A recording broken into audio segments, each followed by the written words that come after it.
22 августта Фердиев yol паркында спортта ориентлашу буенча Ачык Республика спринтлар сериясенең 9-нчы этабы оештырылды. Анда Зәй, Чаллы, Менделеевск, Казан спортчылары төрле яшь төркемнәрендә ярышты. Зәйданның яшьләр эшләре идарәсе яклады. Нас 5. Без 5 кеше ныклап әзерләндек, урамда, стадионда шөгыльләндек, йөгердек, иелдек, тартылдык, шуңа да нәтиҗәләр яхшы ди Ростислав Аладышкин. Шәһәр спринты ул контроль пунктлар һәм ориентлаша белүгә бәйле кыска араны йөгерү. Һәр катнашучы картадагы шартлы билгеләр буенча дөрес юл салырга, бирелгән сандагы контроль пунктларын табарга, электрон чип ярдәмендә аларны билгеләргә кирәк иде.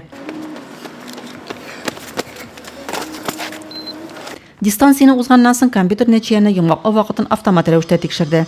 Цель развития спорта. Әлеге ярышлар спорт юнәлешен популярлаштыру, халыкны физик культура белән актив шөгыльләнүгә җәлеп итү максатыннан үткәрелә ди Разил Кашапов.